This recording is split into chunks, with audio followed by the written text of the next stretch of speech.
దేవుని పరిశుద్ధ నామానికి మహిమ కలుగును గాక. ఈ సాయంకాల సమయంలో ఏర్పాటు చేయబడిన సాహసాన్ని బట్టి దేవుని నామాన్ని కనపరుచుతున్నాను. ఈ ఇంటర్సెసరీ ప్రేయర్లో పాల్గొన్న ప్రతి బిడ్డని దేవుడి నాలుగా దీవించి ఆశీర్వదించిన గాక. కొన్ని నిమిషాలు మనము లేఖన భాగాన్ని మనం చదువుకుందాము. పిల్లరా, లేఖన భాగాన్ని మనము ధ్యానం చేస్తాం.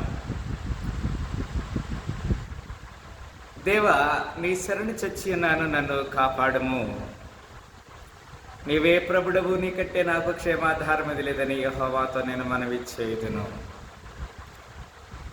ఈ మొదటి 2 వచనాలు మనం చూసినట్లయితే, మొట్టమొదటి వచనంలో దేవునికి మనము శరణు చొచ్చి ఉన్నామని, నన్ను కాపాడమని చెప్తున్నాము. రెండవదిగా, నీవే ప్రభుడవు, నీకంటే నాకు క్షేమాధారం ఏదీ లేదని యెహోవాతో నేను మనవి చేయుదును అంటున్నాడు. పిల్లరా, మన జీవితంలో క్షేమము కలగాలని, మనం దేవునికి సాక్షులుగా ఉండాలని దేవుడు కోరుకుంటున్నాడు. మనము దేవుని సన్నిధిలో క్షేమాధారం పొందేవారిగా ఉండాలని కోరుకుంటున్నాడు. నేను ఇలాగందును, భూమి మీద ఉన్న భక్తులే శ్రేష్ఠులు, వారు నాకు కేవలము ఇష్టలు. యెహోవాను విడిచి వేరొకని అనుసరించి వారికి శ్రమలు విస్తరించును. వారు అర్పించి రక్తిపారాయణములు నేను అర్పింపను, వారి పేర్లు నా పెదవుల నెత్తను అంటున్నాడు. కొన్నిసార్లు దేవునికి ఇచ్చేటువంటి బలి శరీర సంబంధమైనదిగా ఉండకూడదు, అది ఆత్మ సంబంధించి ఉండాలనేది లేఖనం తెలియజేస్తుంది. యెహోవా నా స్వాస్థ్య భాగము, నా పానీయ భాగము నీవే, నా భాగమును కాపాడుచున్నావు. మనోహర స్థలంలో నాకు పాలు ప్రాప్తించను, శ్రేష్టమైన స్వాస్థ్యము నాకు కలిగెను. నాకు ఆలోచనకర్తైన యెహోవాను స్తుతించెదను, రాత్రి గడియల్లో నా అంతరింద్రియము నాకు బోధించుచున్నది.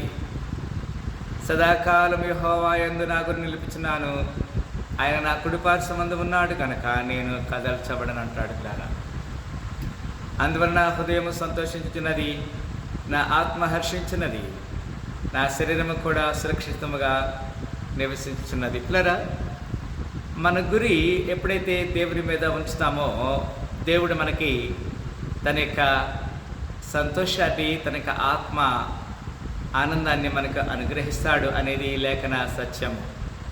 ఎందుకనగా నీవు నా ఆత్మను పాతాళంలో విడిచిపెట్టవు, నీ పరిశుద్ధిని కుళ్ళు పట్టనివంటాడు. ఇది చాలా ప్రాముఖ్యమైనది. దేవుడు మన ఆత్మని పాతాళంలో విడిచిపెట్టాడు, తన పరిశుద్ధిని అనగా నిన్ను నన్ను కుళ్ళు పట్టనీయడని చెప్తున్నాడు. పిల్లారా, జీవ మార్గం నుండి నాకు తెలియచేసేదవు, నీ సన్నిధిని సంపూర్ణ సంతోషము కలదు, నీ కుడి చేతుల నిత్యము సుఖములు కలవంటాడు. జీవ మార్గంని దేవుడు మనకి తెలియచేస్తున్నాడు. ఆయన సన్నిధిలో నిత్యము సంపూర్ణ సంతోషం కలదంటున్నాడు. ఆయన మనకి తన యొక్క నిత్య సుఖములను మనకి ఇస్తానికి, ఆయన కుడి చేతులను సుఖాలను మనకి ఇవ్వడానికి ఆయన సిద్ధంగా ఉన్నాడు. పిల్లారా,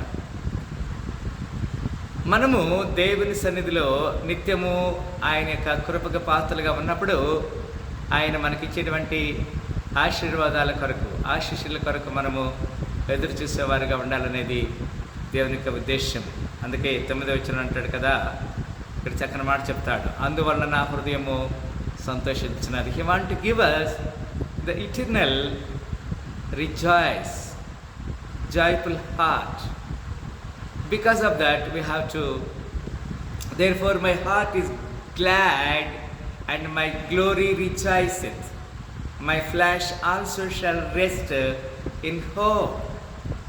దేవుని సన్నిధిలో మనకి ఆ యొక్క సంతోషము, సమాధానము కలుగుతుందని ఇక్కడ లేఖనం ద్వారా మనకి హెచ్చరిక చేస్తున్నాడు. ఎందుకనగా నీవు నా ఆత్మను పాతాళంలో విడిచిపెట్టవాడు, నీ పరిశుద్ధిని కుళ్ళు పట్టనీయవు, జీవ మార్గం నీవు నాకు తెలియచేసేదవు, నీ సన్నిధిని సంపూర్ణ సంతోషము కలదు, నీ కుడి చేతిలో నిత్యము సుఖములు. లేదా ఈ రాత్రికాల సమయంలో దేవుడు మనకిచ్చేటువంటి నిత్య సుఖములు, సంతోషముల కొరకు మనం ఎదురు చూస్తాం. అలాంటి కృపల దేవుడు ఉండాలిగా దీవించి ఆస్వాదించనుగాక ప్రార్థన చేస్తాం. స్తోత్రములు, ప్రేమగల తండ్రి, నీ సన్నిధిలో నిత్యము సంతోషములు కలవు, సంపూర్ణ ఆనందము కలదు.